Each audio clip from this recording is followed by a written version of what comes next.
എന്റെ പള്ളി എന്തൊരു സാധനമാണെന്നറിയോ, ഞാൻ അങ്ങനെ കേറി വന്നവനാടാ എന്ന് വിളിക്കാൻ പോണ്ടല്ലോ. അയ്യോ അത് ഫുള്ള് പറയണോ രമേശേട്ടാ? പുല്ല് വരണ്ടായിരുന്നു എന്ന് തോന്നും. വേറെ എന്തൊക്കെ ചോദിക്കാം, നാട്ടില് മഴയുണ്ടോ, ഭക്ഷണം കഴിച്ചോ, എന്ത് തേങ്ങയാണ് അവൻ കാണിക്കണേ. കേറി വന്ന എന്തിനാന്ന് തോന്നിപ്പോ നമുക്ക്. ഇത് വല്ലാത്ത എഴുത്തായി. നിവിനെ കൊണ്ട് എങ്ങനെ സമ്മതിപ്പിച്ചേ? ഫസ്റ്റ് ഞാനിത് നെറേറ്റ് ചെയ്തപ്പോൾ നിവിനൊരു ഷോക്കായിരുന്നു. ചെയ്യാത്തൊരു സാധനത്തിലേക്ക് നമുക്ക് പോവാം എന്നൊക്കെ പറഞ്ഞപ്പോൾ അവൻ അതിന്റെ എക്സൈറ്റ്മെന്റിലാണ് വന്നിരുന്നത്. അത് ഇനി പറയാവോ? ഇല്ല പറയണ്ട.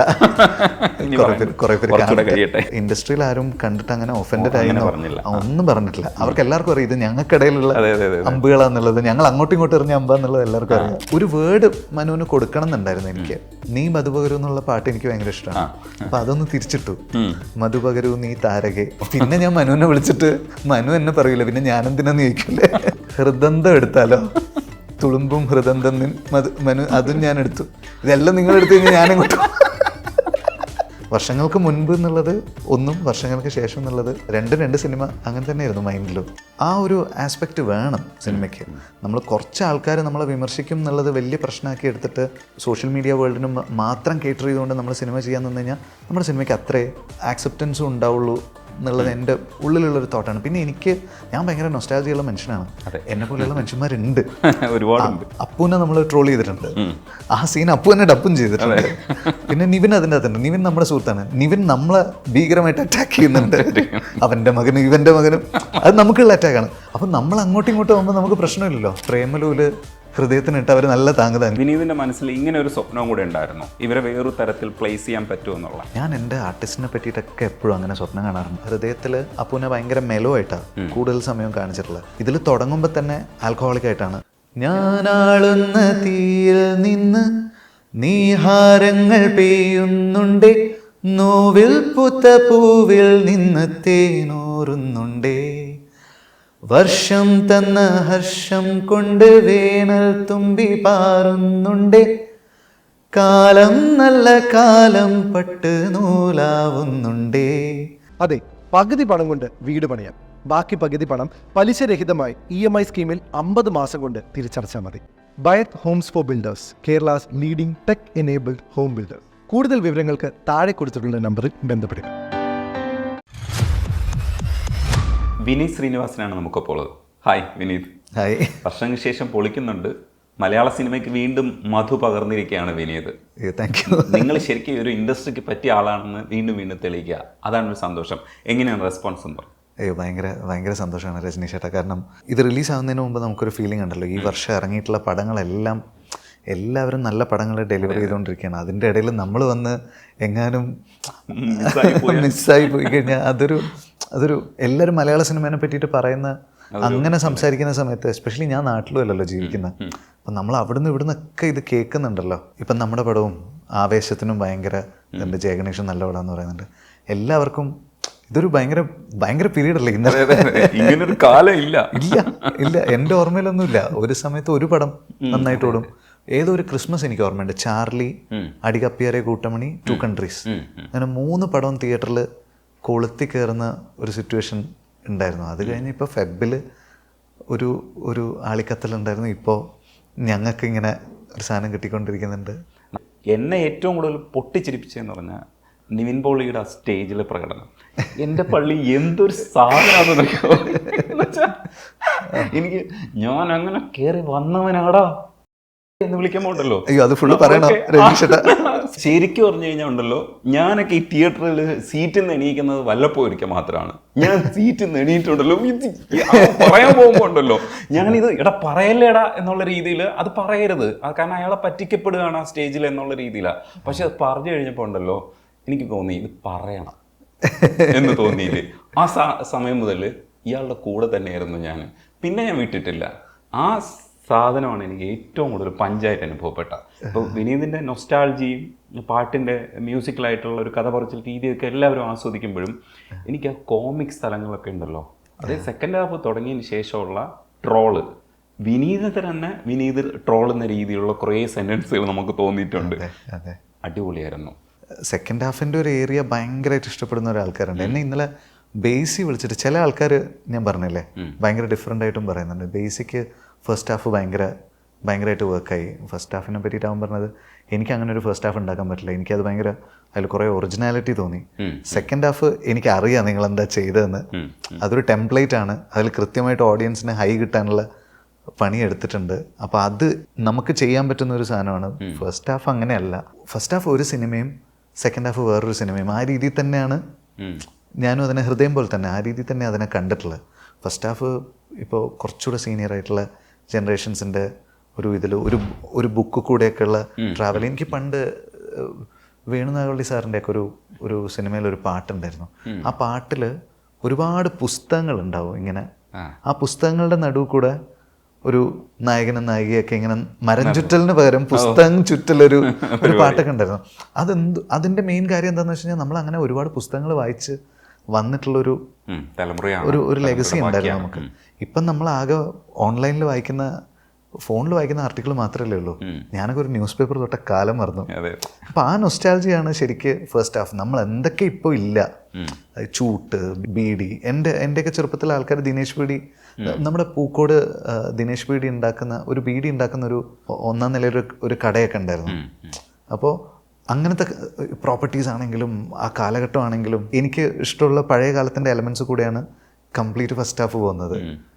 സെക്കൻഡ് ഹാഫ് വന്നപ്പോഴേക്കും നമ്മുടെ ഇതിൻ്റെ ആണല്ലോ, നമ്മൾ റെപ്രസെൻ്റ് ചെയ്യുന്ന ഒരു ഇൻഡസ്ട്രിയുടെ ഇതാണല്ലോ, അത് നമുക്ക് കുറച്ചുകൂടെ ക്ലോസ് ആയിട്ട് അറിയാലോ, ഒത്തൻറ്റിക് ആയിട്ട് അത് പറയാനും പറ്റുമല്ലോ. വർഷങ്ങൾക്ക് മുൻപ് എന്നുള്ളത് ഒന്നും, വർഷങ്ങൾക്ക് ശേഷം എന്നുള്ളത് രണ്ട് സിനിമ അങ്ങനെ തന്നെയായിരുന്നു മൈൻഡിലും. ശരിക്കും പറഞ്ഞാൽ ഉദയനാണ് താരത്തിന് ശേഷം ഇത്രയും ഉദയനാണ് താരത്തിൽ വേറൊരു തരത്തിലാണ് ഇത് പോർട്രേറ്റ് ചെയ്തേക്കുന്നത്. പക്ഷേ വിനീത് കുറച്ചുകൂടെ ഓപ്പൺ ആയിട്ട് പറഞ്ഞിരിക്കുന്നു എന്നുള്ള രീതിയിലാണ് ഇത് നമുക്ക് തോന്നുന്നത്. അല്ല, എനിക്ക് അതിൻ്റെ ധൈര്യം എന്താണെന്ന് വെച്ച് കഴിഞ്ഞാൽ നമ്മുടെ സിനിമയ്ക്കകത്തുള്ള നമ്മുടെ കൂട്ടുകാരെ മാത്രമേ ഉപയോഗിച്ചിട്ടുള്ളൂ. നമ്മൾ അങ്ങോട്ടും ഇങ്ങോട്ടും പുറത്തുനിന്ന് ഒരാൾക്ക് പോലും നമ്മുടെ സിനിമയിൽ ഒരു സാധനമില്ല, ഒരു ട്രോളില്ല. അത് രജനി ചേട്ടൻ ശ്രദ്ധിച്ചു കഴിഞ്ഞാൽ മനസ്സിലാവും. ഇപ്പോൾ അതിൽ അപ്പുവിനെ നമ്മൾ ട്രോൾ ചെയ്തിട്ടുണ്ട്, ആ സീൻ അപ്പു തന്നെ ഡപ്പും ചെയ്തിട്ടുണ്ട്. പിന്നെ നിവിൻ അതിൻ്റെ അകത്തുണ്ട്. നിവിൻ നമ്മുടെ സുഹൃത്താണ്. നിവിൻ നമ്മളെ ഭീകരമായിട്ട് അറ്റാക്ക് ചെയ്യുന്നുണ്ട്. അവൻ്റെ മകനും ഇവൻ്റെ മകനും അത് നമുക്കുള്ള അറ്റാക്കാണ്. അപ്പം നമ്മൾ അങ്ങോട്ടും ഇങ്ങോട്ടും പോകുമ്പോൾ നമുക്ക് പ്രശ്നമില്ലല്ലോ. ഇതിലാകെ കൂടെ അതെ അത് ഷാനു നമ്മുടെ സുഹൃത്താണ്. അപ്പോൾ ഇതാരും പ്രശ്നം ഉണ്ടാകുന്ന ആൾക്കാരല്ല. ഇപ്പോൾ പ്രേമലൂല് ഹൃദയത്തിനിട്ട് അവർ നല്ല താങ്ങി. ഇതിൽ പോത്തേട്ടനും ശ്യാമും ഒക്കെ ഉണ്ട്. എല്ലാം നമ്മുടെ ആൾക്കാരായതുകൊണ്ട് പ്രശ്നമില്ല, ആർക്കും ഒരു പ്രശ്നമില്ല. അടിക്കടി കൊടുക്കുന്നുണ്ട്. അപ്പോൾ അങ്ങോട്ടും ഇങ്ങോട്ടും ഒക്കെ നിന്നിട്ട് ഇപ്പം ധ്യാനും വിനീതും കൂടെ ഇരിക്കുകയാണ്, അല്ലെങ്കിൽ ധ്യാനും ബേസിലും കൂടെ നിന്നിട്ട് ഒരു ഇൻ്റർവ്യൂ ചെയ്യില്ലേ, ആ മട്ടിലൊരു സാധനമാണ് ഇതിനകത്ത് അടിച്ചേക്കുന്നത്. അത് വിനീതാണ് എഴുതിയിരിക്കുന്നത് എന്നുള്ള അതിൻ്റെ രസം. വിനീത് അങ്ങനെയല്ല പൊതുവിൽ സംസാരിക്കുന്നത്. പക്ഷെ ആ മൂഡിൽ ഒരു സിനിമ ചെയ്ത് കഴിഞ്ഞാൽ എങ്ങനെ ഇരിക്കും എന്നുള്ളതാണ് സെക്കൻഡ് ഹാഫിന് ശേഷം എനിക്ക് ഫീൽ ചെയ്തത്. എന്ന് വെച്ചാൽ ഓപ്പൺ അപ്പാണ്, എല്ലാം തുറന്നു പറയുകയാണ്. പക്ഷെ തുറന്നു പറയുമ്പോഴും ഈ സാധനങ്ങളൊക്കെ നമ്മൾ ആലോചിക്കും, ഇതെങ്ങനെ ഇത്രയും തുറന്നു പറയാൻ പറ്റുന്ന എന്നൊരു എക്സൈറ്റ്മെന്റ് ഇല്ല. അത് തുറന്നു പറയാൻ പറ്റുന്നത് ഇതുകൊണ്ടാണ്. എല്ലാം നമ്മുടെ കൂട്ടുകാരുടെ സർക്കിളിനകത്ത്. നമ്മൾ പുറത്തൊരാളെ പോലും നമ്മൾ കളിയാക്കുവോ അല്ലെങ്കിൽ അത് പുറത്തേക്കൊരു ട്രോള് പോകുമ്പോഴാണ് അത് ചിലപ്പോൾ ഒരു പേഴ്സണൽ അറ്റാക്ക് ഒക്കെ ആയിട്ട് ഫീൽ ചെയ്യാം. നമ്മൾ അങ്ങോട്ടും ഇങ്ങോട്ടും ആകുമ്പോൾ കൂട്ടുകാരുടെ ഇടയിലാണല്ലോ. പിന്നെ ഈ സ്ക്രിപ്റ്റ് എല്ലാവർക്കും അറിയുന്നതുമാണല്ലോ. ധ്യാനും വിനീതും ഒരേപോലെ തന്നെയാണ് ഏറ്റുവാങ്ങിക്കുന്നത്. പക്ഷേ ഈ നിവിനെ കൊണ്ട് എങ്ങനെ സമ്മതിപ്പിച്ചേ? നിവിൻ ഇത് കേട്ട് കഴിഞ്ഞപ്പോൾ ഫസ്റ്റ് ഞാനിത് നെറേറ്റ് ചെയ്തപ്പോൾ നിവിനൊരു ഷോക്കായിരുന്നു. ഞാൻ ആദ്യമേ പറഞ്ഞിട്ടുണ്ടെങ്കിൽ നിവിനെ നമ്മൾ ചെയ്യാത്തൊരു സാധനമാണ്. പക്ഷെ നമ്മൾ ചെയ്തൊരു സാധനം, നമ്മൾ ചെയ്ത് നിർത്തിയൊരു സാധനം നമ്മൾ വീണ്ടും തുടങ്ങിയിട്ട് കാര്യമില്ല. അപ്പോൾ ചെയ്യാത്തൊരു സാധനത്തിലേക്ക് നമുക്ക് പോവാം എന്നൊക്കെ പറഞ്ഞപ്പോൾ അവൻ അതിൻ്റെ എക്സൈറ്റ്മെൻറ്റിലാണ് വന്നിരുന്നത്. ഞാനിത് പറഞ്ഞ ഉടനെ എൻ്റെ അടുത്ത് സംഭവം നല്ല ഹ്യൂമർ ഉണ്ട്, പക്ഷേ ഇത് ഓഡിയൻസിനെ നമ്മൾ അറ്റാക്ക് ചെയ്യുന്ന പോലെ തോന്നുമോ എന്ന് ചോദിച്ചു. അപ്പോൾ ഞാൻ അവനോട് പറഞ്ഞു ഒരിക്കലും അങ്ങനെ തോന്നില്ല. കാരണം പ്രേക്ഷകർക്കടക്കം ഒരു ചിന്തയുണ്ട്. അതായത് ആവശ്യത്തിലധികം ഒരാളെ അറ്റാക്ക് ചെയ്യുമ്പോൾ സാധാരണ ഓഡിയൻസിനാണെങ്കിൽ ഒരു പ്രതികരണം ഉണ്ടാവും അല്ലേ. ഒരാളെ ഭയങ്കരമായിട്ട് കൂട്ടം ചേർന്നിട്ട് ആൾക്കാർ പറയുന്നത് കാണുമ്പോൾ നോർമൽ ഓഡിയൻസിന് തോന്നി ഇത്രയും മാത്രം ഇയാൾ പറയേണ്ട കാര്യമുണ്ടോ. അതൊരു ഘട്ടം കഴിഞ്ഞാലാണ് ആ തോട്ട് വരിക. നമ്മളത് കാണാറുണ്ടല്ലോ. ആദ്യം കുറച്ച് പേര് അറ്റാക്ക് ചെയ്യും, അത് കണ്ട് എല്ലാവരും ചിരിക്കും, അവർ പിന്നെ അറ്റാക്ക് ചെയ്തുകൊണ്ടിരിക്കും. അത് കഴിയുമ്പോഴേക്കും ചിരിച്ച ആൾക്കാർ ആലോചിക്കും എന്തിനാ ഇനി ഇത് വിട്ടു കളഞ്ഞൂടെ, ഇനി ഇയാളെ എന്തിനാ അറ്റാക്ക് ചെയ്യുന്നത്. അപ്പോൾ ആ സമയത്ത് അവർക്കുള്ള പ്രതികരണമാണ് നമ്മുടെ സൈഡിൽ നിന്ന് വരുന്നത്. അതൊരിക്കലും ആൾക്കാർക്ക് അവർക്കെതിരെയാണെന്ന് തോന്നില്ല. ആവശ്യമുള്ളൊരു പ്രതികരണം പോലെ തോന്നുള്ളൂ. പക്ഷേ ഇതിനകത്തൊരു സംശയം വന്നതെന്ന് വെച്ചാൽ ഇപ്പോൾ പ്രേമലുവിൽ നാഗസൈരന്ദ്രി എന്ന് പറഞ്ഞൊരു ക്യാരക്ടറിനെ മീൻസ് നമ്മുടെ റിയൽ ആളെയാണ് ഉപയോഗിക്കുന്നത് കോമഡിക്ക് വേണ്ടിയിട്ട്. ആ സ്പേസിൽ കൊണ്ടുവന്നത് പ്ലേസ് ചെയ്യുന്ന സമയത്ത് ഈ നാഗസൈരന്ദ്രി അറിയുന്നവർ പൊട്ടിച്ചിരിക്കും. അതേപോലെ ഇപ്പം ഇത് ഇൻഡസ്ട്രിക്കുള്ളിലെ രഹസ്യങ്ങളാണ് സത്യത്തിൽ.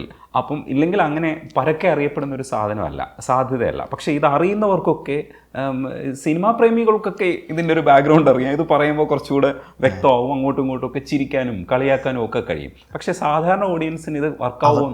അവർക്കിത് ഇതിനേക്കാളും നന്നായിട്ട് കിട്ടും. കാരണം ഷെയിം ചെയ്യപ്പെടുന്നത് എന്ന് പറയുന്നത് എല്ലാ മനുഷ്യന്മാർക്കും ഉണ്ടല്ലോ. ഇപ്പം എനിക്ക് ഹൈറ്റ് ഇല്ലാത്തതിൻ്റെ പേരിൽ എന്നെ കളിയാക്കിയിട്ടുണ്ട്. അപ്പോൾ അങ്ങനെ ഓരോരുത്തർക്കും അത് കളിയാക്കിയത് ഒരു പ്രശ്നമേ അല്ല. ആൾക്കാർ ഷെയിം ചെയ്യുന്നത് എനിക്കൊരു വിഷയമല്ല. കാരണം shaming is A very powerful tool. നമുക്ക് ഷെയിം ചെയ്ത ആളുകളെ മാറ്റാൻ പറ്റും. ഞാൻ അങ്ങനെ വിചാരിക്കുന്നത്. എൻ്റെ കൂട്ടുകാരെന്നെ കളിയാക്കി ബെറ്റർ ആയ ഒരാളാണ് ഞാൻ പല കാര്യത്തിലും. ഈവൻ കമ്മ്യൂണിക്കേഷൻ അടക്കം ഒരുപാട് കാര്യങ്ങൾ സംസാരിക്കാൻ അറിഞ്ഞൂടാ അങ്ങനെ ഇങ്ങനെ എന്നൊക്കെ പറയുമ്പോൾ നമ്മൾ പഠിക്കുമല്ലോ, നമ്മൾ റിറ്റാലിയേറ്റ് ചെയ്ത് പഠിക്കുമല്ലോ. എനിക്ക് അത് കിട്ടുന്നതുകൊണ്ട് നല്ലതാണെന്നാണ് ഫീൽ ചെയ്തിട്ടുള്ളത്. ബാക്കിയുള്ളവരുടെ കേസിൽ പേഴ്സൺ ടു പേഴ്സൺ ആണ്, അതങ്ങനെ പറയാൻ പറ്റില്ല. ഈ ഏതെങ്കിലും തരത്തിലുള്ള അറ്റാക്ക് എല്ലാവരും നേരിടുന്നുണ്ടല്ലോ. ഇപ്പം നമ്മുടെ നാട്ടിൽ ഒരാൾ ഒരു വീട്ടിലേക്ക് പെട്ടെന്ന് കയറി വന്നു കഴിഞ്ഞാൽ ഫസ്റ്റ് ചോദിക്കുന്ന ചോദ്യമാണ് തടിച്ചല്ലോ. കയറി വന്ന് എന്തിനാന്ന് തോന്നിപ്പോ നമുക്ക് വേറെ എന്തൊക്കെ ചോദിക്കാം. നാട്ടിൽ മഴയുണ്ടോ, ഭക്ഷണം കഴിച്ചോ, എന്ത് വേണമെങ്കിലും ചോദിക്കാമല്ലോ. ഫസ്റ്റ് കയറി വന്ന ഉടനെ തടിച്ചല്ലോ, പുല്ല് വരണ്ടായിരുന്നു എന്ന് തോന്നും അല്ലേ? ഇത് രജനീഷേട്ടൻ അനുഭവം ഉണ്ടാവില്ല. അപ്പൊ ഇതിൽ തുടങ്ങി പലതരത്തിലുള്ള ഷെയ്മിങ് നമ്മൾ അനുഭവിക്കുന്നുണ്ടല്ലോ. അപ്പോൾ അതിനോട് ആൾക്കാർ കണക്ട് ചെയ്യും. അത് ഓരോരുത്തരും അതിൻ്റെ ഭാഗഭാക്കുകളാണ്. ഇതിൽ ഏറ്റവും രസം എന്ന് പറഞ്ഞാൽ ഈ ഷാൻ റഹ്മാനെ ശരിക്കും ഷാന് കണ്ണാടി കണ്ടാൽ പോലും മനസ്സിലാവില്ല. അത്രയ്ക്ക് മാറി എന്ന് വെച്ചാൽ ഒരു ക്യാരക്ടറാവെന്നൊക്കെ പറയില്ലേ, നമ്മൾ എവിടെയോ കണ്ടിട്ടുണ്ട് ഇയാളെ എന്ന് തോന്നുന്ന രീതിയിലുള്ളൊരു കാലത്തേക്ക് ഇയാളെ ക്യാരക്ടർ കൊണ്ടുപോയി. ഡബ്ബിങ് ഭയങ്കര രസമായിട്ട് ഡയലോഗ് എന്ന് പറഞ്ഞു കഴിഞ്ഞാൽ ഇയാൾ ഇങ്ങനെ തന്നെ ആയിരിക്കുമെന്ന് നമുക്ക് തോന്നില്ലേ? അങ്ങനെ ഒരു ക്യാരക്ടർ പ്രസൻറ്റേഷൻ ആയിരുന്നു. എനിക്ക് നിവിൻ കഴിഞ്ഞ് കഴിഞ്ഞാൽ പിന്നെ ഷാൻ്റെ പ്രകടനമാണ് ഏറ്റവും രസമായിട്ട് അനുഭവപ്പെട്ടതെന്ന് പറഞ്ഞാൽ. ഈ ഷാൻ എങ്ങനെയാക്കി എടുത്തേ? അല്ല, ഷാൻ്റെ കേസിൽ ഷാനെ കാസ്റ്റ് ചെയ്യുമ്പോൾ തന്നെ ഇത് ഞാൻ ഇതിൻ്റെ മുമ്പുള്ള ഇൻ്റർവ്യൂസിൽ പറഞ്ഞിട്ടില്ല. എനിക്ക് ഒരിക്കലും ഷാനായിട്ട് തോന്നരുത് ആൾക്കാർക്ക് എന്നുണ്ടായിരുന്നു. കാരണം ഷാൻ വ്യക്തി എന്നുള്ള നിലയിൽ അവനൊരു മ്യൂസീഷ്യനാണ്, അവനൊരു കുടുംബസ്ഥനാണ്, അതൊക്കെ ഒരു സൈഡിലുണ്ട്. അല്ലെങ്കിൽ ഇത് കഴിഞ്ഞിട്ട് ഒരു മ്യൂസീഷ്യനായിട്ട് അപ്പുറത്ത് പോയി ഇരിക്കേണ്ട ആളല്ലേ. അപ്പോൾ കംപ്ലീറ്റ്ലി ലുക്ക് ചേഞ്ച് ചെയ്യണമെന്നുണ്ടായിരുന്നു. ഷാൻ്റെ കേസിൽ അത് നടക്കുമെന്ന് എനിക്കൊരു ഹോപ്പ് ഉണ്ടായിരുന്നു. കാരണം ഷാന ക്ലീൻ ഷേവൺ ലുക്കിലല്ലാണ്ട് വേറെ ആരും ഷാനെ കണ്ടിട്ടില്ല. അപ്പോൾ റോണക്സിൻ്റെ അടുത്ത് ഞാൻ പറഞ്ഞു കംപ്ലീറ്റ് മേക്ക് ഓവർ. നമ്മൾ ചില റെഫറൻസസ് ഒക്കെ മൈൻഡിലുണ്ടായിരുന്നു. പക്ഷേ ഇങ്ങനൊരു ലുക്കിൽ ഷാൻ വരുന്നുള്ളത് ഞാനും പ്രതീക്ഷിച്ചിട്ടില്ല. അത് ലുക്ക് ടെസ്റ്റ് കഴിഞ്ഞപ്പോഴാണ് നമുക്ക് അതൊരു ഭയങ്കര സമാധാനമായത്. അതിൻ്റെ ക്യാരക്ടർ പ്ലേസ്മെൻറ്റും രസമായിരുന്നു. നീത പിള്ള ഒരു സുന്ദരിയായിട്ടുള്ളൊരു പെണ്ണിനെ നമ്മൾ ഇങ്ങനെ നോക്കിയിരിക്കില്ലേ, ആ തരത്തിൽ ഞാനിങ്ങനെ ഒരു നൊസ്റ്റാൾജിക്കായിട്ട് നമ്മൾ നോക്കാൻ ശ്രമിക്കുന്ന ഒരാളായിട്ടാണ് ഞാൻ അവരെ നോക്കിക്കൊണ്ടിരുന്നത്.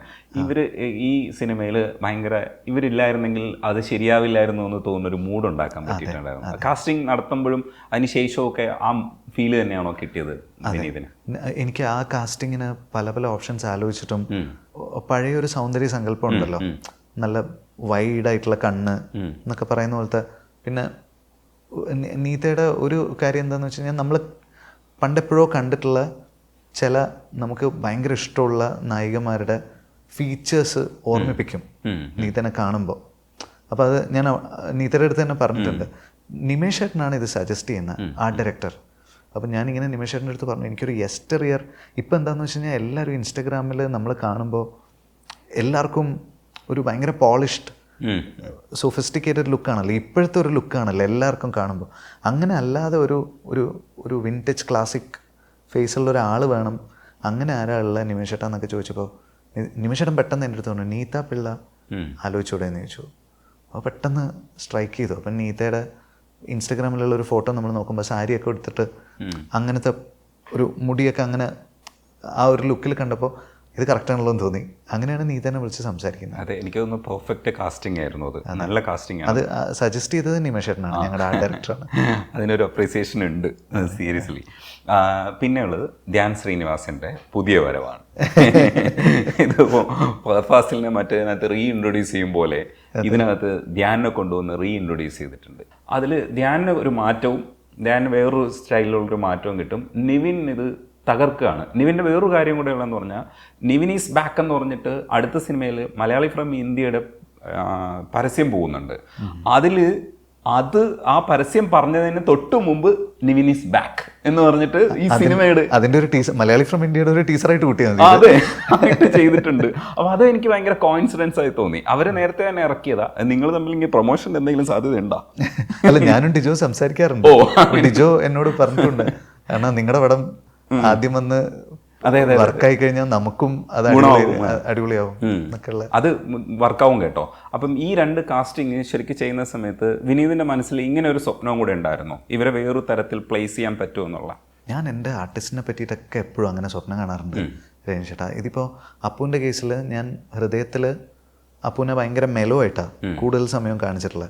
ഇതിൽ തുടങ്ങുമ്പോൾ തന്നെ ആൽക്കഹോളിക് ആയിട്ടാണ് നമ്മൾ തുടങ്ങുന്നത്. ക്യാരക്ടറിലേക്ക് കടക്കുന്നതിന് മുമ്പ് നമുക്ക് അയാളെ വേറൊരു രീതിയിൽ കാണിച്ച് കുറച്ചുകൂടെ ഫ്ലാംബോയൻ്റ് ആയിട്ട് കാണിച്ച് തുടങ്ങാനുള്ളൊരു ഓപ്ഷൻ ഉണ്ടായിരുന്നു. അപ്പോൾ അപ്പുവിനെ അങ്ങനെ തന്നെയാണ് സ്റ്റാർട്ട് ചെയ്തിട്ടുള്ളത്. ധ്യാൻ്റെ കേസിൽ ഭയങ്കര കൺട്രോൾഡ് ആയിട്ടുള്ള ഒരു പെർഫോമൻസും അങ്ങനത്തെ ഒരു ബോഡി ലാംഗ്വേജ്, എസ്പെഷ്യലി സെക്കൻഡ് ഹാഫിലുള്ള ഒരു ധ്യാനെ നമ്മൾ കണ്ടിട്ടില്ല. അതൊരു ഹോപ്പ് ഉണ്ടായിരുന്നു. പിന്നെ നീരജ് വന്നപ്പോൾ ഒരു സെൽഫി ഒക്കെ കഴിഞ്ഞിട്ട് നീരജിനെ അങ്ങനെ ഒരു കൗണ്ടർ ആ ഒരു സെക്കൻഡ് പോലും വേസ്റ്റ് ഇല്ലാണ്ട് ടകടകടകേ എന്നുള്ള ടൈമിങ്ങിൽ അടിക്കുന്ന ഒരു നീരജിനെ കണ്ടിട്ട് കുറച്ചായി. അപ്പോൾ അവനും അത് നന്നായിട്ട് ചെയ്യും തോന്നി. ബേസിയുടെ കാസ്റ്റിങ്ങിൻ്റെ പ്രധാനപ്പെട്ട കാര്യം എന്ന് പറയുന്നത്, ബേസി ഇതിൽ AD ആയിട്ടാണല്ലോ വർക്ക് ചെയ്യുന്നത്. ഇവരെ അപ്പോൾ ബേസി ഡയറക്ടറാണെന്ന് ആൾക്കാർക്ക് അറിയാം. അപ്പോൾ എൻ്റെ കൂടെ AD ആയിട്ട് ബേസി വർക്ക് ചെയ്തിട്ടുണ്ട് എന്നുള്ളതും ജനങ്ങൾക്കറിയാം. അപ്പോൾ ബേസി അവിടെ AD ആയിട്ട് വരുമ്പോൾ ഓട്ടോമാറ്റിക്കലി നമുക്ക് മൈൻഡിലുണ്ടാവുമല്ലോ, ഇയാൾക്ക് പണി അറിയാന്നുള്ളത് ജനങ്ങൾക്കറിയാലോ. അപ്പോൾ ഇയാളുടെ കൂടെ ചേരുമ്പോൾ ഇവർ ചെയ്യുന്ന സിനിമ പഴയതാവില്ല എന്നുള്ളൊരു ഫീല് സൈക്കോളജിക്കലി ഓഡിയൻസിൻ്റെ മൈൻഡിലുണ്ടാവില്ല. നമ്മൾ ഏർലിയർ സീൻസിലൊക്കെ അത് കൃത്യമായിട്ട് ബേസ് ചെയ്ത് ചില കാര്യങ്ങൾ അടയാളപ്പെടുത്തുന്നുമുണ്ട്. അപ്പോൾ ആ കാസ്റ്റിങ്ങിൽ ആ ഒരു സാധനം കൂടെ, അപ്പോൾ ബേസി നമുക്ക് ആവശ്യമായിരുന്നു. ബാക്കി ക്യാരക്ടേഴ്സിന് എല്ലാവരും അവരെ എൻഹാൻസ് ചെയ്ത് പെർഫോം ചെയ്യുമ്പോഴാണ് എൻ്റർടൈൻമെൻറ്റ് ഉണ്ടാകുന്നത്. വരുന്ന എല്ലാവർക്കും ഒരു കൈയടി വേണമെന്ന് നമുക്ക് ഉള്ളിൽ ആഗ്രഹം ഉണ്ടായിരുന്നു. ബേസിൽ നല്ല കൈയടി കിട്ടുന്നുണ്ട്. കാരണം അത് നമ്മളിപ്പോൾ സിനിമ കണ്ടുകൊണ്ടിരിക്കുമ്പോഴല്ല, സിനിമ കഴിഞ്ഞ് നമ്മൾ ചിന്തിക്കുമ്പോൾ ബേസിൽ എന്ത് രസമായിട്ട് അത് ചെയ്തിരിക്കണത്. അവിടെ ആ സീനിൽ ഏറ്റവും പെർഫെക്റ്റ് ആയിട്ട് ആ മോഡുലേഷൻ അതിനെ ഡ്രൈവ് ചെയ്യുന്നത്, ആ സീൻസിനെ ഡ്രൈവ് ചെയ്യുന്നതിൻ്റെ ഒരു ബലമില്ലേ, അത് അവിടെ എന്ന് പറയുന്ന സാധനം ഇല്ലേ. എനിക്ക് ബേസി മൊട കാണിക്കുന്നത് ഭയങ്കര ഇഷ്ടമാണ്. ലൈഫിലാണെങ്കിലും ഇവൻ ആൾക്കാരെ ഞെട്ടിക്കല്ലോ, എനിക്ക് ചിരി വരും. ഇവന്റെ ADസിന്റെ അടുത്തൊക്കെ ഡാ എന്നൊക്കെ പറഞ്ഞിട്ട് ഇവൻ സംസാരിക്കുമ്പോൾ എനിക്ക് ചിരി വരും. അപ്പോൾ ഇവൻ നിവിനുമായിട്ട് ഉള്ള ഇവന്റെ ഒരു ഫ്രിക്ഷൻ ഉണ്ടല്ലോ പടത്തിൽ ഏർലി സീൻസിലൊക്കെ, അപ്പോൾ അത് കണ്ടു കഴിഞ്ഞാൽ ആൾക്കാർ ചിരിക്കുന്നുള്ളത് എനിക്ക് ഫീൽ ചെയ്തിട്ടുള്ള കാര്യമാണ്. കാരണം ഞാൻ ലൈഫിൽ ചിരിച്ചിട്ടുണ്ട്. ഇവനേക്കാൾ നല്ല ഹൈറ്റൊക്കെ ഉള്ള ADസിൻ്റെ അടുത്ത് നീ അതെടുത്തോണ്ടോടാ എന്നൊക്കെ പറയുമ്പോൾ നമുക്ക് കാണുമ്പോൾ അയ്യോടാ. അപ്പോൾ ആ സാധനം. അതുപോലെ അജുവിൻ്റെ ഒരു അസിസ്റ്റൻ്റ് ഉള്ളത്, അത് ആക്ച്വലി അജുവിൻ്റെ അസിസ്റ്റൻ്റാണ് അവൻ. അപ്പോൾ ഇവർ തമ്മിലുള്ള ഇക്വേഷൻ നമ്മൾ എത്രയോ കൊല്ലമായിട്ട് കാണുന്നതാണ്. അതായത് അജുൻ അവനോട് ഭയങ്കര സ്നേഹമാണ്, പക്ഷെ ഇവന് തോന്നുന്നത് മാത്രമേ ചെയ്യുള്ളൂ. അപ്പോൾ അവർ തമ്മിൽ അങ്ങനെ ഒരു ബന്ധമാണ്. ആ ബന്ധം തന്നെയാണ് നമ്മൾ സ്ക്രീനിൽ കൊണ്ടുവന്നിട്ടുള്ളത്. ശരിക്കും നമ്മൾ വർക്ക് ചെയ്യുന്ന മേഖലയിൽ നിന്നുകൊണ്ട് തന്നെ ഇങ്ങനൊരു സിനിമ എഴുതുമ്പോഴാണ് നമുക്കത് ഭയങ്കര കംഫർട്ടബിൾ ആയിട്ടത്. ഇത് വല്ലാത്ത എഴുത്തായി ഈ അജുവിന്റെ ക്യാരക്ടർ വരുന്ന സമയത്ത്. പക്ഷെ എനിക്കൊരു സമാധാനമുള്ളത്, ആരും ഇതുവരെ ഇൻഡസ്ട്രിയിൽ ആരും കണ്ടിട്ട് അങ്ങനെ ഒഫൻഡഡ് ആയി ഒന്നും പറഞ്ഞിട്ടില്ല. അവർക്ക് എല്ലാവർക്കും അറിയാം ഇത് ഞങ്ങൾക്കിടയിലുള്ള അമ്പുകളാന്നുള്ളത്, ഞങ്ങൾ അങ്ങോട്ടും ഇങ്ങോട്ടും എറിഞ്ഞ അമ്പാന്നുള്ളത് എല്ലാവർക്കും അറിയാം. പക്ഷെ നമ്മൾ ആദ്യം പ്രതീക്ഷിച്ചിരുന്നു ഈ പഴയ കാലഘട്ടത്തിൽ എന്തെങ്കിലും കൊണ്ടുവന്ന് കണക്ട് ചെയ്യാൻ സാധ്യതയുണ്ടെന്ന് പ്രതീക്ഷിച്ചിരുന്നു. വിനീതിന്റെ മനസ്സിലുണ്ടാവും, പക്ഷെ നമുക്കിതുവരെ അത് മനസ്സിലായിട്ടില്ല എന്തൊക്കെയാണെന്നുള്ളത്. അത് ഇനി പറയാവോ? ഇല്ല, പറയണ്ട, കുറച്ചുകൂടെ കഴിയട്ടെ എന്നിട്ട് പറയാം. അതേപോലെയാണ് ഈ നൊസ്റ്റാൾജിയ എന്ന് പറയുന്നത് വെറുതെ അല്ല ഉണ്ടാക്കുന്നത്. ഉണ്ടാക്കണമെങ്കിൽ കുറച്ച് പാടുണ്ട്. നമ്മൾ പലതും കണ്ടിട്ടുള്ളതാണ്. അത് റീക്രിയേറ്റ് ചെയ്യുമ്പോൾ നമ്മൾ കണ്ടിട്ടുള്ള വിഷ്വലും നമ്മൾ കാണുന്ന സ്വപ്നവും നമ്മൾ കണ്ടിട്ടുള്ള സ്ഥലം ചിലപ്പോൾ വിനീത് കണ്ടിട്ടുണ്ടാവില്ല. അപ്പോൾ നമുക്ക് ഭയങ്കര ഇഷ്ടം. ആ തോണി കൊണ്ടുവന്ന് നിർത്തുന്ന സ്ഥലമില്ലേ, അത് സത്യത്തിൽ നമ്മൾ ഭാവനയിൽ കണ്ടിട്ടേ ഉള്ളൂ, റിയൽ കണ്ടിട്ടില്ല. പക്ഷെ എവിടെയൊക്കെയോ നമ്മൾ കണ്ട വിഷ്വൽസിനെയൊക്കെ അങ്ങനെ കാണാൻ ശ്രമിച്ചിട്ടുണ്ട്. ആ ഒരു ലൈറ്റിൽ അത് സൂപ്പർ ലൈറ്റിംഗ് ആയിരുന്നു. അവിടെ കൊണ്ടുവന്ന് ഇറക്കിയിട്ട് അയാൾ പോകുമ്പോൾ അങ്ങനെ നിൽക്കുന്ന അവസരങ്ങളില്ലേ, സിനിമയിൽ ഇത് പലവട്ടം നമ്മൾ കണ്ടിട്ടുണ്ട്. പക്ഷേ വിനീതിൻ്റെ സിനിമയിൽ വന്നപ്പോൾ അതിനൊരു കളർ ഉണ്ടായിരുന്നു, ആ കളർ എനിക്ക് ഇഷ്ടപ്പെട്ടു. ഇങ്ങനെയുള്ള കുറച്ച് വിഷ്വൽസ് അതിനകത്ത് ഉണ്ടാക്കിയിട്ടുണ്ട്. അതൊക്കെ ഉണ്ടാക്കുന്ന സമയത്ത് വിനീത് ഉള്ളിൽ അങ്ങനെ ഒരു വിഷ്വൽ വെച്ചാണോ ചെയ്തത്, അതേ പർട്ടിക്കുലർ സ്ഥലം കണ്ടുപിടിച്ചപ്പോൾ അതിനനുസരിച്ച് ഒരു വിഷ്വൽ ഉണ്ടാക്കുകയാണോ ചെയ്തത്? നമ്മൾ കുറേ ലൊക്കേഷൻസ് കണ്ടിട്ടുണ്ട് രജനീഷ് ചേട്ടാ. അതിന് വേണ്ടിയിട്ട് നമ്മൾ അതിനേക്കാൾ ബ്യൂട്ടിഫുൾ ആയിട്ടുള്ള ഒരു ലൊക്കേഷൻ ഞങ്ങൾ കണ്ടുവച്ചിട്ടുണ്ടായിരുന്നു. പക്ഷേ ഞങ്ങൾ അവിടെ ചെല്ലുമ്പോഴേക്കും അവിടെ മുഴുവൻ വെള്ളം കയറി നമുക്ക് ആ ലൊക്കേഷൻ നഷ്ടപ്പെട്ടു പോയി.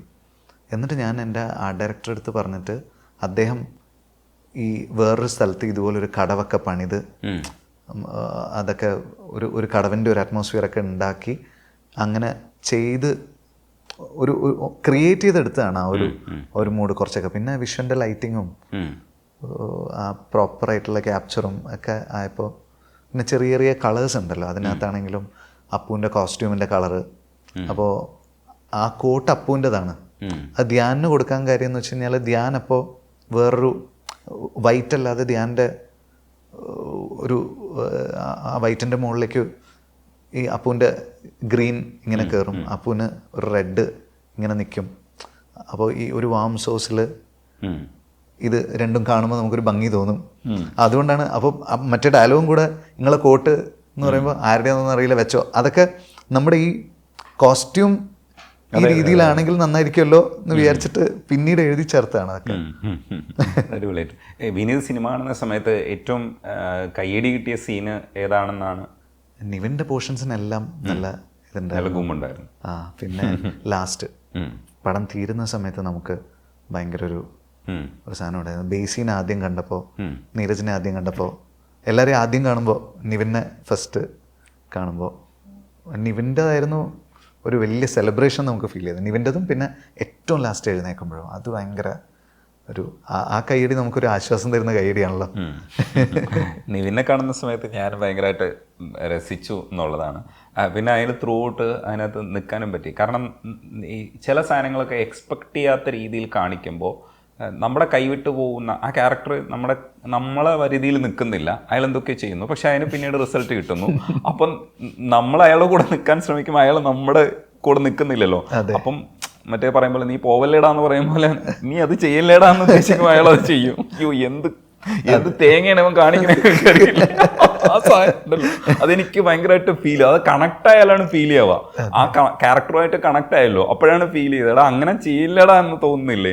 അപ്പം ഞാനും വിചാരിച്ചു ഈ വിനീത് എന്തിനാ ഇവനെ കൊണ്ട് ഇങ്ങനെ ചെയ്യിപ്പിക്കണം എന്നുള്ള രീതിയിൽ വേറൊരു സിനിമയ്ക്കുള്ളിലല്ലാത്ത വേറൊരു ചിന്തയുണ്ടല്ലോ, അതും ഉണ്ടായി. അപ്പം ഇത് സമ്മിശ്രമാണ്. അപ്പം എഴുത്തിൽ അങ്ങനെ ഒരു സാധ്യത ഉപയോഗിച്ചിട്ടുണ്ട്, എല്ലായിടത്തും അത് ഉപയോഗിച്ചിട്ടുണ്ട്. കാരണം ഇത് അയാളുടെ നിലവിലുള്ള പൊസിഷൻ, അയാൾ സിനിമയിൽ ആരാണ്, എന്നാൽ ഈ ക്യാരക്ടേഴ്സ് ആവുമ്പോഴത്തേക്ക് എന്താണ് ആ ക്യാരക്ടേഴ്സിന് സംഭവിക്കുക. അതുകൊണ്ട് ഇതിനിടയിൽ ട്രോൾ വരുന്നുണ്ട്. അപ്പം ഇതെല്ലാം കൈകാര്യം ചെയ്യുമ്പോൾ ഈ സാധനങ്ങളൊക്കെ ഒരു പ്രത്യേക രീതിയിലാണ് കൈകാര്യം ചെയ്യേണ്ടത്. ചരിത്രം പഠിക്കണം, ഈ സിനിമ മനസ്സിലാക്കണം, എന്നാൽ ഈ ക്യാരക്ടേഴ്സ് എങ്ങനെയാണ് ആൾക്കാരുടെ മനസ്സിൽ വർക്കൗട്ട് ആവുമെന്ന് പഠിക്കണം. പക്ഷേ ടെൻഷൻ ഉണ്ടായിരുന്നു ഈ വിനീത് ചെയ്യുമ്പോൾ. ഈ നിവിൻ പറഞ്ഞതുപോലെ ഒരു ടെൻഷൻ ഉണ്ടായിരുന്നു ഈ എഴുത്തിൻ്റെ പരിപാടിയിൽ. എനിക്ക് നിവിൻ്റെ ഏരിയ ആയിരുന്നു ഏറ്റവും കോൺഫിഡൻസ് ഉണ്ടായിരുന്നത്.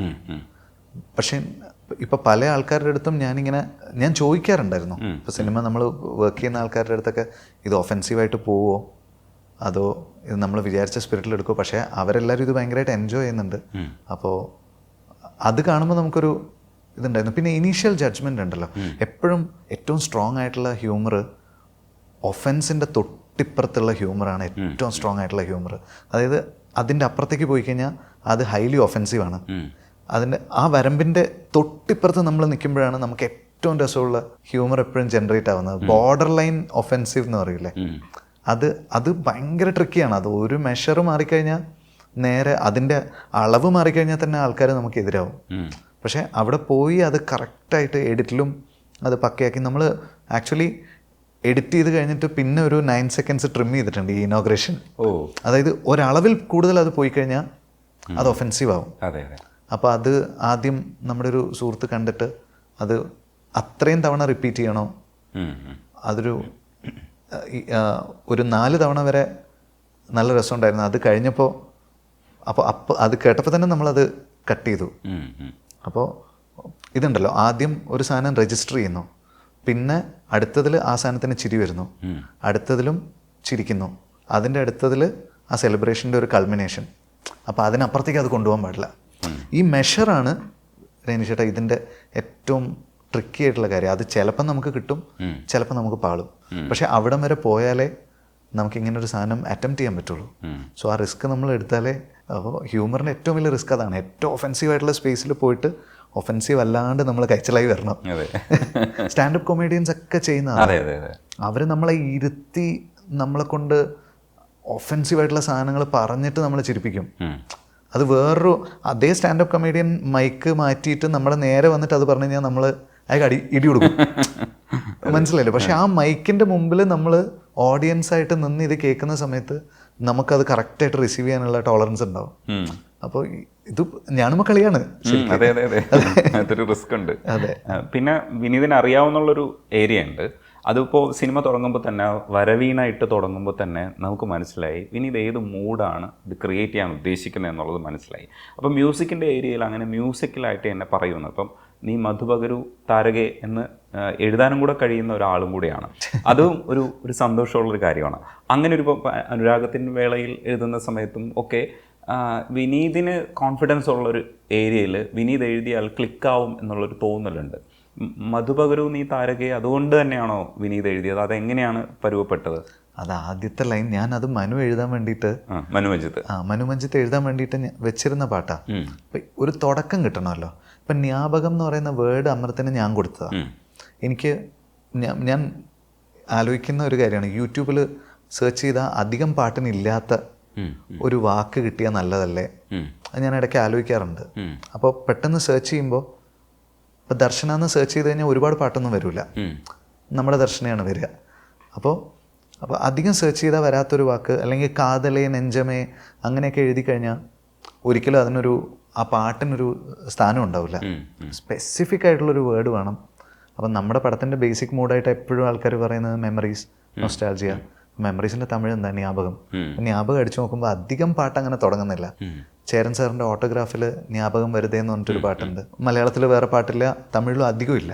അപ്പോൾ ഞാൻ ജസ്റ്റ് അവൻ്റെ അടുത്ത് ഈ വേർഡ് വെച്ച് ആരംഭിക്കാൻ പറ്റുമെന്ന് ചോദിച്ചു.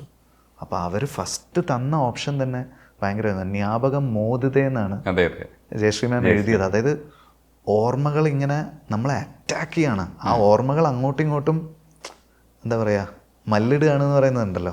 അതിലാണ് അവർ, കാരണം അവർ ആശുപത്രിയിൽ ആ അവസ്ഥയിൽ കിടക്കുകയാണ്. അപ്പം ആ അവസ്ഥയിൽ നിന്നുകൊണ്ട് അവരത് എഴുതുന്ന ജ്ഞാപകം മോദിതേ മനം മേങ്കതേ മധുവരുവിൻ്റെ. അപ്പം ഒരു വേർഡ് മനുവിന് കൊടുക്കണം എന്നുണ്ടായിരുന്നു എനിക്ക്.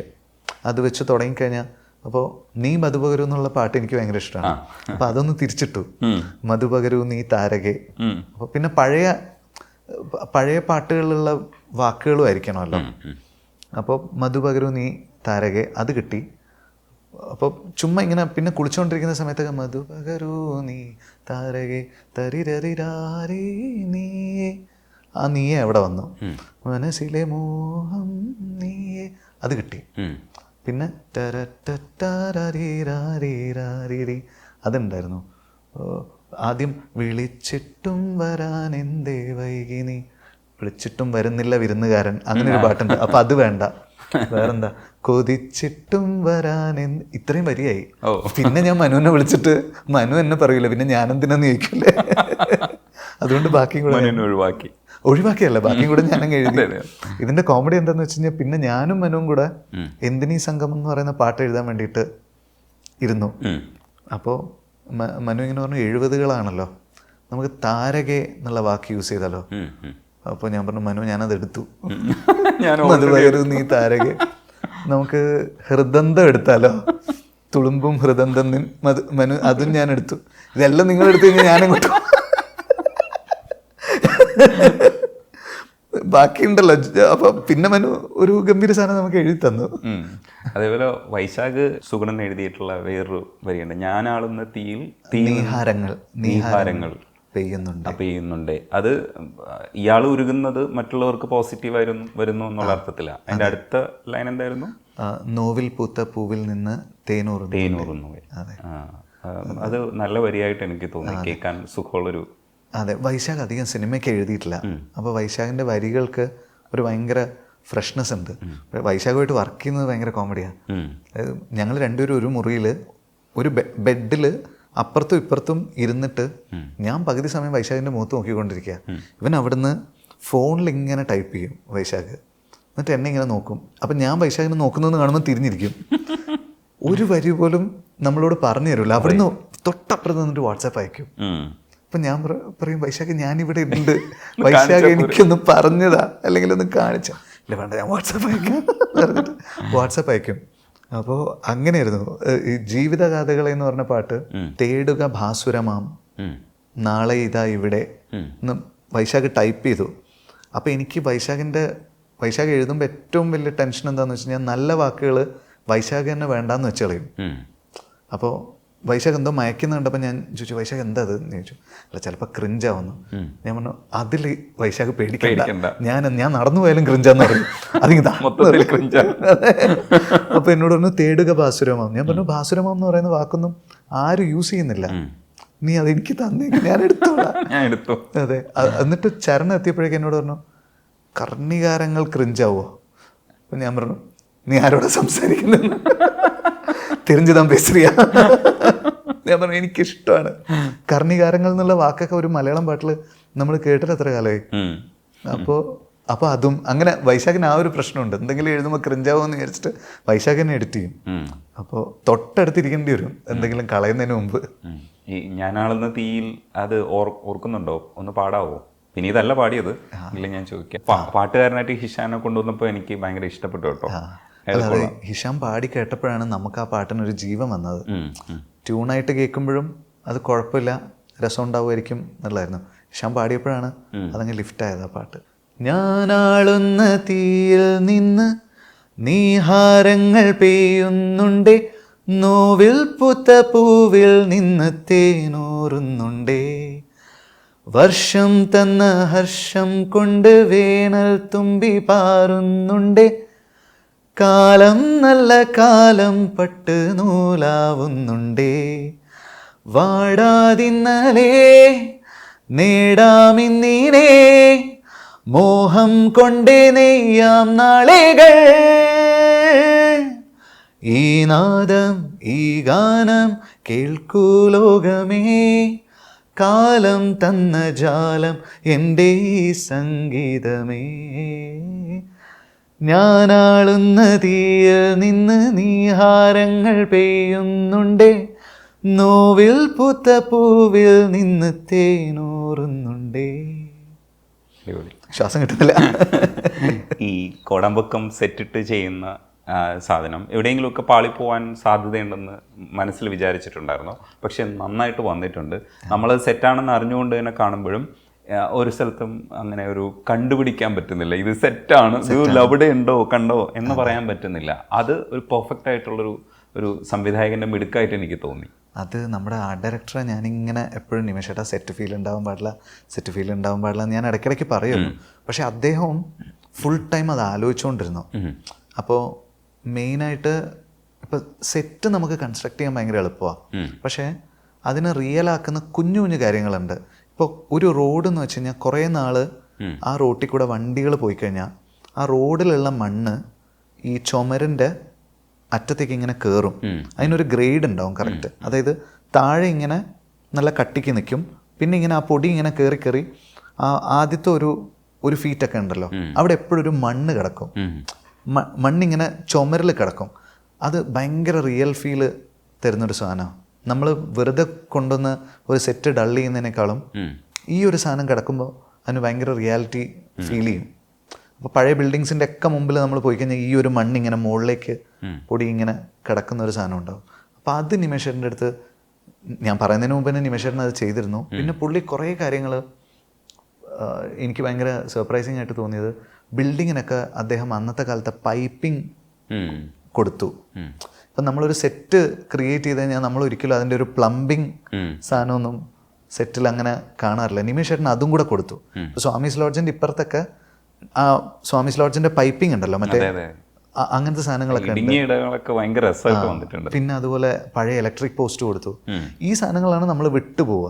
നമ്മൾ സെറ്റ് ക്രിയേറ്റ് ചെയ്ത് നേരെ ക്രൗഡിനെ വെച്ച് ഷൂട്ട് ചെയ്യും. പക്ഷെ നിമേഷ് ചേട്ടൻ ഇതെല്ലാം ശ്രദ്ധിച്ച് ഓരോ നൂക്കൻ കോർണറിലും ഇങ്ങനെ ഓരോ സാധനങ്ങൾ കൊണ്ടുവന്ന് അപ്പോൾ അദ്ദേഹം ഷൂട്ടിന് തൊട്ട് മുമ്പ് എൻ്റെ അടുത്ത് പറഞ്ഞു, വിനീതേ സ്വാമീസ് ലോഡ്ജിന് തൊട്ട് മുമ്പ് നമ്മൾ സ്ഥിരമായിട്ട് കാണാത്ത ഒരു ചായക്കട തൊട്ടടുത്ത്, ഞാൻ പറഞ്ഞു ചായക്കട തൊട്ടടുത്ത് വേണ്ടാന്ന് പറഞ്ഞു. കാരണം എപ്പോഴും നമ്മൾ ചായക്കടയിൽ എന്തായാലും ഒരു സീൻ ഉണ്ടാവും, ആൾക്കാർ ഒത്തുകൂടുന്ന സ്ഥലമാണ്. പക്ഷേ അത് സ്വാമീസ് ലോഡ്ജിൻ്റെ തൊട്ടടുത്ത് വേണ്ടാന്ന് പറഞ്ഞപ്പോൾ പുള്ളി പറഞ്ഞു ഒരു ആൻറ്റീക് ഷോപ്പ് നമുക്ക് ഇതിനിടയിൽ വെച്ചാലോ എന്ന് പറഞ്ഞു. അപ്പം അങ്ങനത്തെ ചിന്തകളുണ്ടല്ലോ. എന്തായാലും നമ്മൾ പഴയ കാലഘട്ടമാണ് കാണിക്കുന്നത്. അപ്പോൾ ഒരു ആൻറ്റീക് ഷോപ്പും ആ ഷോപ്പിലുള്ള പ്രോപ്പർട്ടീസിൻ്റെ ടെക്സ്ചറും ഇതൊക്കെ വരുമ്പോൾ നമുക്ക് ആ പഴയ കാലം പെട്ടെന്ന് ഫീൽ ചെയ്യും. ഇപ്പോഴാണെങ്കിലും ഒരു ആൻറ്റീക് ഷോപ്പിൽ പോകുമ്പോൾ നമുക്ക് പെട്ടെന്ന് പഴയ കാലം ഫീൽ ചെയ്യുമല്ലോ. അദ്ദേഹത്തിൻ്റെ അങ്ങനെയുള്ള ബുദ്ധിയാണത്. അപ്പോൾ പിന്നെ ഒരു ഫ്രെയിം കട പണ്ട് തൊട്ടേ നമ്മൾ കാണുന്നതാണല്ലോ, ഈ വരയ്ക്കുന്ന ആർട്ടിസ്റ്റിൻ്റെ കടകൾ. ഇങ്ങനത്തെ ആ അത്തരം സാധനങ്ങളിലേക്ക് പെട്ടെന്ന് നമ്മളെ പഴയ കാലത്തിലേക്ക് കൊണ്ടുവന്ന കുറച്ച് കടകൾ പുള്ളി സ്വാമീസ് ലോഡ്ജിൻ്റെ ചുറ്റും ഇട്ടു. പിന്നെ അത് കൺസ്ട്രക്ട് ചെയ്തുകൊണ്ടിരിക്കുന്ന സമയത്ത് ഈ സ്വാമീസ് ലോഡ്ജിൻ്റെ നേരെ ഓപ്പോസിറ്റിൽ ഒരു ബിൽഡിംഗ് ഇങ്ങനെ നിമേഷേട്ടൻ ഇങ്ങനെ ചെയ്തുകൊണ്ടിരിക്കുകയായിരുന്നു. അപ്പം ഞാൻ അത് പോയി കണ്ടിട്ട് ഞാൻ അദ്ദേഹത്തിൻ്റെ അടുത്ത് ചോദിച്ചു, നിമിഷേട്ടാ ഇതൊരു തിയേറ്ററിൻ്റെ ഫ്രണ്ടേജ് ആക്കാൻ പറ്റുമോ എന്ന് ചോദിച്ചു. എന്നിട്ട് അതിനൊരു ഗ്രില്ലും കൂടെ ഇട്ട് തന്നു കഴിഞ്ഞാൽ ആ ഒരു പെർട്ടിക്കുലർ ക്യാരക്ടറിനെ പറ്റിയിട്ട് വൈജി സാറും അപ്പും തമ്മിൽ സംസാരിക്കുന്നതൊക്കെ ആ ഗ്രില്ലിനിടയിൽ കൂടെ എനിക്ക് ഷൂട്ട് ചെയ്യാൻ പറ്റും. അതേ ഗ്രില്ല് എനിക്ക് എന്നിട്ട് ഈ മ്യൂസീഷ്യൻ്റെ വീട്ടിലേക്ക് പോകുമ്പോൾ അതുപോലത്തെ ഒരു ഗ്രില്ലിൽ കൂടെ തന്നെ അടുത്ത സീനും തുടങ്ങാൻ പറ്റും. അങ്ങനെ ചെയ്യാൻ പറ്റുമോ എന്ന് ചോദിച്ചു. അപ്പോൾ അദ്ദേഹം അത് ചെയ്യാൻ തോന്നുന്നു. ഞാൻ അത്രേ പറഞ്ഞിട്ടുള്ളൂ. പക്ഷേ ആ തിയേറ്ററിൻ്റെ ഇപ്പുറത്തൊരു ഈ ക്യൂവിൽ നിൽക്കാനുള്ള ഒരു ആൾക്കാരുടെ ഒരു റെയിലിങ്ങും കൂടെ അദ്ദേഹം കൊടുത്തു. അങ്ങനെയാണ് ഇത് ഈ ചിന്തയുണ്ടല്ലോ, ഈ ചിന്തയാണ് ഇതിനെ റിയൽ ആക്കുന്നത്. ആ രീതിയിൽ നിമേഷേട്ടൻ ഭയങ്കരമായിട്ട് നോക്കി ഡീറ്റെയിൽ വർക്ക് ചെയ്തുകൊണ്ടാണ്. അതുപോലെ എല്ലാ അപ്സ്റ്റെയറിലും എപ്പോഴും പത്രം വായിച്ചിട്ടോ ഒക്കെ ആൾക്കാരുണ്ടാവും, തുണി ഉണക്കാനിട്ടിട്ടുണ്ടാവും. അങ്ങനത്തെ റിയൽ ആക്കാനുള്ള കുറേ പരിപാടി അദ്ദേഹം ചെയ്തിട്ടുണ്ട്. നമ്മുടെ ADസും ടച്ചിനിരുന്ന് രാവിലെ വന്നു കഴിഞ്ഞാൽ തന്നെ ടോപ്പ് ഫ്ലോറിൽ പോയി നിൽക്കേണ്ട ആൾക്കാർക്ക് ആദ്യം ബ്രേക്ക്ഫാസ്റ്റ് കൊടുത്ത് അവരെ കോണി വെച്ച് കയറ്റിച്ച്. ഇതിനകത്ത് വരുന്ന 2 വിമർശനങ്ങൾ എന്ന് പറയുന്നത്, ഒന്ന് മേക്കപ്പ് വിചാരിച്ചതുപോലെ നന്നായില്ല എന്ന് പറയുന്ന ഒരു വിമർശനമുണ്ട്. അതായത് മേക്ക് ഓവറിൻ്റെ ആ ടൈമിൽ അവരുടെ പ്രായം അതത്ര ഫീൽ ചെയ്തില്ല എന്നുള്ളതാണ്. കാരണം ഇവരെല്ലാവരും ചെറുപ്പക്കാരാണ്. അവരുടെ ഒരു പ്രായത്തെ നമ്മൾ കുറച്ചുകൂടെ പ്രായമായി തന്നെ ചിത്രീകരിക്കാൻ കഴിയുമായിരുന്നു എന്ന് പറയുന്നൊരു ഒരു സാധ്യത അതിനകത്ത് ഉപയോഗിക്കപ്പെട്ടിട്ടില്ല എന്ന് പറയുന്ന ഒരു സാധനമുണ്ട്. പിന്നെ ചില സ്ഥലങ്ങളിൽ ക്രിഞ്ച് ഓൾറെഡി വർക്ക് ചെയ്തിട്ടുണ്ട്. ക്രിഞ്ച് പിന്നെ നമ്മൾ പിടിക്കുന്നത് തന്നെ, അയ്യോ അത് കുഴപ്പമില്ല. പക്ഷേ ഈ വിമർശനത്തെ എങ്ങനെ കാണുന്നു? അത് വിനീത് എന്ന് പറയുന്ന ഒരു സംവിധായകൻ എങ്ങനെയാണ് അതിനെ നോക്കിക്കാണുന്നത്? അല്ല, ക്രിഞ്ച് ഇപ്പോൾ നമ്മൾ റൊമാൻസ് തൊട്ടാൽ അല്ലെങ്കിൽ നൊസ്റ്റാൾജിയ തൊട്ടാൽ പഴയകാലം തൊട്ടാൽ ഇന്ന് കണക്റ്റ് ആവാത്ത എന്തിനേയും ആൾക്കാർ ക്രിഞ്ച് എന്ന് പറയുമല്ലോ. പക്ഷെ നമ്മളൊരു വൈഡർ ഓഡിയൻസിനെ പറ്റിയിട്ട് തിങ്ക് ചെയ്യണമല്ലോ രജനീഷ് ഏട്ടാ. ഇപ്പം ചില കാര്യങ്ങൾ ഇപ്പോൾ 2018 ജൂഡ് മനഃപൂർവ്വം വെച്ച ചില സീനുകളുണ്ട്. അപ്പോൾ സോഷ്യൽ മീഡിയയിൽ അതിനെ ക്രിഞ്ച് എന്ന് പറയും, പക്ഷെ അത് വൈഡർ ഓഡിയൻസിന് കണക്റ്റ് ആവും. അത് ഇപ്പോൾ സത്യൻ അങ്കിളിൻ്റെ സിനിമകളില്ലേ, ബേസിക് ആയിട്ടുള്ള ഇമോഷൻസ് എപ്പോഴും കണക്റ്റ് ആവും മനുഷ്യന്മാർക്ക്. അപ്പം നമ്മൾ ആ ഒരു ആസ്പെക്റ്റ് വേണം സിനിമയ്ക്ക്. നമ്മൾ കുറച്ച് ആൾക്കാർ നമ്മളെ വിമർശിക്കും എന്നുള്ളത് വലിയ പ്രശ്നമാക്കി എടുത്തിട്ട് നമ്മളൊരു എന്താ പറയുക സോഷ്യൽ മീഡിയ വേൾഡിന് മാത്രം കേറ്റർ ചെയ്തുകൊണ്ട് നമ്മൾ സിനിമ ചെയ്യാൻ നിന്ന് കഴിഞ്ഞാൽ നമ്മുടെ സിനിമയ്ക്ക് അത്രേ ആക്സെപ്റ്റൻസും ഉണ്ടാവുള്ളൂ എന്നുള്ളത് എൻ്റെ ഉള്ളിലുള്ളൊരു തോട്ടാണ്. പിന്നെ ഞാൻ ഭയങ്കര നൊസ്റ്റാൾജിയുള്ള മനുഷ്യനാണ്. എന്നെ പോലെയുള്ള മനുഷ്യന്മാരുണ്ട് ഒരുപാടുണ്ട്. അവരെ നമ്മൾ അഡ്രസ്സ് ചെയ്യണ്ടേ? തീർച്ചയായിട്ടും അവർക്കും വേണ്ടേ?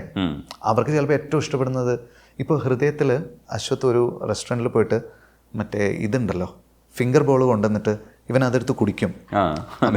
അതൊക്കെ എന്ത് സീനാണെന്ന് എന്നോട് ചോദിച്ച ആൾക്കാരുണ്ട്. പക്ഷേ എനിക്ക് മെസ്സേജ് അയച്ചിട്ടുണ്ട്, രജനീഷേട്ടാ ഞാനിത് ചെയ്തിട്ടുണ്ട് വിനീത്. എനിക്കത് കണ്ടപ്പോൾ, അതായത് അങ്ങനെ ഒരു സാമ്പത്തിക അവസ്ഥയൊന്നും ഇല്ലാത്ത ഒരു മനുഷ്യൻ ആദ്യമായിട്ട് ചിലപ്പോൾ റെസ്റ്റോറൻറ്റിൽ പോയി കഴിഞ്ഞാൽ അത് ചെയ്യും. അത് കോമഡിക്ക് വേണ്ടിയിട്ടല്ല, അവിടെ ഹ്യൂമർ വർക്ക് ആവുന്നുണ്ട്, പക്ഷേ അവിടെ ഒരു റെപ്രസെൻറ്റേഷനും കൂടെ ഉണ്ട് അല്ലേ? സാമ്പത്തിക ഹ്യൂമർ മാത്രമല്ല, അതൊരാളുടെ റിയാലിറ്റിയാണ്, അയാൾക്ക് അറിയില്ല ഇത്. അപ്പോൾ പെട്ടെന്ന് ഒരാൾ ഞാനിത് ചെയ്തിട്ടുണ്ട് വിനീത, എനിക്കത് പെട്ടെന്ന് കണക്റ്റായി എന്ന് പറയും. അതാണ് എവിടെയെങ്കിലും ഒന്നാമത് നമ്മുടെ സിനിമയ്ക്ക് ഒരു എലീറ്റ് സ്വഭാവം ഉണ്ട് പല സിനിമകൾക്കും. അതുപോലെ ഈ സാധനം ഞാൻ ഓർക്കുന്നത് എങ്ങനെയാണെന്നറിയോ, ഇത് പലപ്പോഴും കണ്ടിട്ടുണ്ടെങ്കിലും ഇത് ഫിംഗർ ബോൾ ആണെന്ന് പറയാനുള്ള നോളജ് എനിക്കില്ല. അതെന്താണെന്ന് വെച്ചാൽ ആ പരിസരത്തിലല്ലല്ലോ ഞാൻ ജീവിക്കുന്നത്. അപ്പം എനിക്കത് അന്യമാണ്. അതെ, ഇപ്പോൾ വളരെ സൂക്ഷിച്ച് നോക്കിക്കഴിഞ്ഞാൽ ഈ അശ്വത്തിൻ്റെ ഡ്രസ്സിങ്ങിൽ നമ്മൾ ആദ്യം തൊട്ടേ ഒരു വിജയുടെ പോലത്തെ ഒരു ഡ്രസ്സിങ് അശ്വത്തിന് കൊടുത്തിട്ടുള്ളൂ. ഒരു ടീഷർട്ട് അകത്തും ഒരു ഷർട്ട് പുറത്തും ഒക്കെ ആയിട്ടാണ് അവൻ വരുന്നത്. അപ്പോൾ അവൻ ഒരു പുതിയ സിറ്റിയിലേക്ക് വരുമ്പോൾ ഇങ്ങനെ ഇട്ടാൽ ഇത് രസം ഉണ്ടാവും എന്നുള്ളൊരു കോൺസെപ്റ്റിലാണ് അവൻ ഡ്രസ്സ് ചെയ്തിട്ട് വരുന്നത്. ഒരു സാമ്പത്തികമായിട്ടുള്ളൊരു അത്ര വലിയ ചുറ്റുപാട് നല്ല അവൻ വരുന്നത്. അപ്പോൾ അങ്ങനെയുള്ള ഒരാൾ ഇങ്ങനത്തെ ഒരു റെസ്റ്റോറൻറ്റിൽ ആദ്യം പോയപ്പോൾ ചെയ്താണ്. പക്ഷേ അത് കണക്ട് ചെയ്തിട്ട് എനിക്ക് മെസ്സേജ് അയച്ച ആളുണ്ട്. പക്ഷേ ഈ സൗകര്യങ്ങളെല്ലാം ആക്സസ് ചെയ്തിട്ടുള്ള ഒരാൾക്ക് പെട്ടെന്ന് ഇത് കാണുമ്പോൾ ക്രിഞ്ചായിട്ട് തോന്നും. ഇപ്പോൾ ഇംഗ്ലീഷ് പേടിച്ചിട്ട് ആൾക്കാർ നടന്നു പോകുന്നത് ഇങ്ങനെയൊക്കെ മലയാളികൾ ചെയ്യുമോ, അതൊക്കെ എൻ്റെ ക്രിഞ്ച് പരിപാടിയാന്നൊക്കെ പറഞ്ഞ കാര്യമുണ്ട്. ഇത് ഇംഗ്ലീഷ് പ്രശ്നമുള്ള ആയിരക്കണക്കിന് മലയാളികളുണ്ട്, അതെ ഞാൻ ഉൾപ്പെടെ. അപ്പോൾ അങ്ങനെ അതുണ്ടല്ലോ, നമ്മളെല്ലാവരെയും കാണണ്ടേ അല്ലേ? അപ്പോൾ എല്ലാവരുടെയും എന്തെങ്കിലും വേണ്ടേ? അപ്പം അതിൽ എനിക്കെന്തെങ്കിലും ഒരു സാധനം ഇങ്ങോട്ട് കിട്ടിക്കഴിഞ്ഞാൽ അത് കുഴപ്പമില്ല, ഞാൻ മേടിച്ച് പോക്കറ്റിൽ വെച്ചോളാം, അത് കുഴപ്പമില്ല. ഒരു കാര്യം നമ്മുടെ മൈൻഡിലുണ്ടായിരുന്നു, രജനീഷ് ചേട്ടാ, ഇതൊരു ഫാൻസി ഡ്രസ്സായിട്ട് മാറരുത് നമ്മുടെ മൈൻഡിലുണ്ടായിരുന്നു. ഇവരെ നമ്മൾ കൊണ്ടുവന്നിട്ട് ഒരു 80 വയസ്സുള്ളൊരു അറ്റയറിൽ പ്രസൻറ്റ് ചെയ്താൽ അത്രയും എനർജി താഴോട്ട് പോയിട്ട് ഇവർ പെർഫോം ചെയ്താൽ പടവും ലാഗടിക്കും, ആൾക്കാർക്ക് അത് ബിലീവ് ചെയ്യാനും പറ്റില്ല. ഒന്ന് ഒരു ഒരു അപ്പോൾ ഇവരെല്ലാവരും ചെറുപ്പക്കാരാന്ന് ആളുകളുടെ മൈൻഡിലുണ്ടല്ലോ. അപ്പോൾ പണ്ടത്തെ കാലത്തൊക്കെ നമ്മൾ സിനിമയിൽ കണ്ടു കഴിഞ്ഞാൽ ഇവിടെ ഒരു നരയിട്ടിട്ട് വരും, അതായത് വയസ്സായിട്ടാണ് ഞാൻ അഭിനയിക്കുന്നതെന്ന് മാത്രമേ ഉണ്ടാവുള്ളൂ. അപ്പോൾ അങ്ങനെ ആവരുതെന്ന് നമുക്കുണ്ടായിരുന്നു.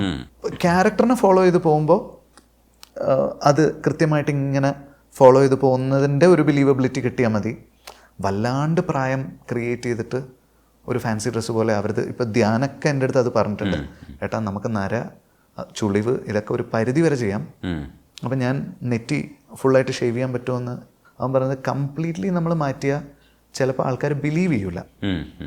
അപ്പോൾ റോണെക്സ് എൻ്റെ അടുത്ത് പറഞ്ഞു നമുക്കൊരു അറ്റം ഷേവ് ചെയ്ത് കയറ്റാം, ഇവിടെ നമുക്ക് ഷേവ് ചെയ്ത് കയറ്റിയിട്ട് പാർട്ടീഷൻ ഇങ്ങനെ എടുക്കാം. അപ്പോൾ ധ്യാനം സ്ഥിരം കാണുന്നതിന് ഒരു ഡ്രാസ്റ്റിക് ഡിഫറൻസ് ഉണ്ടാവില്ല, പക്ഷേ ആൾക്കാർക്ക് പ്രായം ചെറുതായിട്ട് ഫീൽ ചെയ്യും. ഇത് ഇങ്ങനെ ബാലൻസ് ചെയ്തില്ലെങ്കിൽ ചിലപ്പോൾ നമ്മൾ പുറത്തൂടെ പോകും. എങ്ങനെ പോയാലും ഈ സാധനം ഇപ്പോൾ റോക്കറ്റ് പോലെ കുതിക്കുന്നുണ്ട്. എന്തായാലും തിയേറ്ററുകൾ കൂടുതൽ വരുമെന്ന് പ്രതീക്ഷിക്കുന്നുണ്ട്. ആൾക്കാരുടെ മനസ്സിലേക്ക് അരിച്ചിറങ്ങുന്നുണ്ട്. നിങ്ങൾ നൊസ്റ്റാൾജിയ കൊടുക്കാൻ ശ്രമിച്ചത് വിജയിച്ചിട്ടുണ്ട്, സക്സസ് ആണ്. നൊസ്റ്റാൾജിയ എനിക്ക് എൻ്റെ നൊസ്റ്റാൾജിയ ഉണ്ടാവണം മനുഷ്യന്മാർക്കെന്ന് വിചാരിക്കുന്ന ഒരാളാണ് ഞാൻ. നൊസ്റ്റാൾജിയ നമുക്ക് നഷ്ടപ്പെട്ടു പോകുന്നതുകൊണ്ടാണ് നമ്മളൊന്നും പ്രിസർവ് ചെയ്യാത്തത്. ഇപ്പോൾ ട്രിവാൻഡ്രം ഒഴിച്ചിട്ട് വേറെ ഏത് നഗരത്തിലാണ് പഴയ ബിൽഡിങ്ങുകളുള്ളത്? രജനി ചേട്ടാ, നമ്മൾ എന്തെങ്കിലും പ്രിസർവ് ചെയ്യുന്നുണ്ടോ? ഇപ്പം ഞാൻ അടുത്ത് മദൻ കാർക്കി എന്ന് പറയുന്ന ഒരു വൈരമുത്തുവിൻ്റെ മകനുമായിട്ട് ഞാൻ സംസാരിച്ചിരുന്നു. അവിടെ അവർ ഗവൺമെൻറ്റിൻ്റെ സഹായത്തോടു കൂടിയിട്ട് എല്ലാ മാസവും പുതിയ വാക്കുകൾക്ക് തമിഴ് വാക്കുകൾ ഉണ്ടാക്കുന്നുണ്ട്. ഇത് നമ്മൾ കൊളോക്കിയലി നമ്മൾ യൂസ് ചെയ്യണമെന്നില്ല. സെൽഫി എന്ന് പറയുന്നതിന് മലയാളത്തിൽ നമുക്കൊരു വാക്കില്ല, തമിഴിലുണ്ട്. താമീന്നാണ് താം, തന്നിലേക്ക് ദൃശ്യം പതിപ്പിക്കുന്നതിന് താമീന്നാണ് സെൽഫിയുടെ തമിഴിലുള്ള വാക്ക്. നമുക്കിവിടെ ബസ്സിനില്ല, കാറിനില്ല, ഉണ്ടോയെന്നറിയില്ല എനിക്ക്, ഞാനിതുവരെ കേട്ടിട്ടില്ല. നമ്മൾ ലാംഗ്വേജ് പ്രിസർവ് ചെയ്യുന്നില്ല, നമ്മൾ എന്താ പറയുക ഹെറിറ്റേജ് പ്രിസർവ് ചെയ്യുന്നില്ല. അപ്പോൾ അത് എൻ്റെ പ്രോബ്ലമായിട്ട് എനിക്ക് തോന്നുന്നില്ല, അത് നമ്മുടെ പ്രോബ്ലമാണ്. തീർച്ചയായിട്ടും നൊസ്റ്റാൾജി ഇല്ലാത്ത മനുഷ്യന്മാരെന്ന് പറയുന്നത്, മെമ്മറീസ് പ്രിസർവ് ചെയ്യാത്ത മനുഷ്യന്മാരെന്ന് പറയുന്നത് അതൊരു ഹെൽത്തി ആയിട്ടുള്ള ഒരു ലോകമാണെന്ന് എനിക്ക് തോന്നുന്നില്ല. ഓർമ്മകൾ ഉണ്ടായിരിക്കണം, പണ്ട് പറഞ്ഞിട്ടില്ലേ. ക്രിഞ്ചാണെന്ന് പറഞ്ഞാലും ഇത്തരത്തിലുള്ള പടങ്ങൾ ഞങ്ങൾക്ക് വേണം കേട്ടോ. ഇനി വേറെ പടങ്ങളൊക്കെ വേണം. ഇപ്പോൾ തിര പോലുള്ളൊരു ഡിഫറെൻ്റ് ആയിട്ടുള്ളൊരു ജോണറിൽ പടം ചെയ്യാത്തതിൽ ഞങ്ങൾക്ക് സങ്കടമുണ്ട്. പക്ഷേ എങ്കിലും ഈ ജോണറിലെ സിനിമ വേണം. കാരണം ഇൻഡസ്ട്രിയെ പിടിച്ചു നിർത്തണമെങ്കിൽ വിനീതനെ പോലുള്ള ബുദ്ധിയുള്ളവർ വേണം. ഇല്ല അങ്ങനെയല്ല, ഞാൻ അല്ല ഇത് ഫീൽ ചെയ്യുന്ന കുറേ ആൾക്കാരുണ്ട്. ഇച്ചിരി തെറി കിട്ടിയാലും ഞാൻ ചെയ്തോളാം. തെറിയൊന്നുമില്ല, ഇത് കയ്യടികളാണ് കിട്ടിക്കൊണ്ടിരിക്കുന്നത്. കയ്യടികൾക്കിടയിലുള്ള വിമർശനങ്ങൾ എന്ന് പറയുന്നത് പോസിറ്റീവാണ്. പോസിറ്റീവായി നോക്കിക്കാണുന്നത് കൊണ്ടാണ് എല്ലാവരും ആ തരത്തിലൊക്കെ പറയുന്നത്. എന്തായാലും പടം അടിപൊളിയായിട്ട് പോകുന്നുണ്ട്, അങ്ങനെ തന്നെ തുടരട്ടെ. നന്ദിയുണ്ട് സംസാരിക്കാൻ. Thank you. അതെ, പകുതി പണം കൊണ്ട് വീട് പണിയാം, ബാക്കി പകുതി പണം പലിശരഹിതമായി EMI സ്കീമിൽ 50 മാസം കൊണ്ട് തിരിച്ചടച്ചാൽ മതി. Bayath homes for builders, Kerala's leading tech enabled home builders. കൂടുതൽ വിവരങ്ങൾക്ക് താഴെ കൊടുത്തിട്ടുള്ള നമ്പറിൽ ബന്ധപ്പെടുക.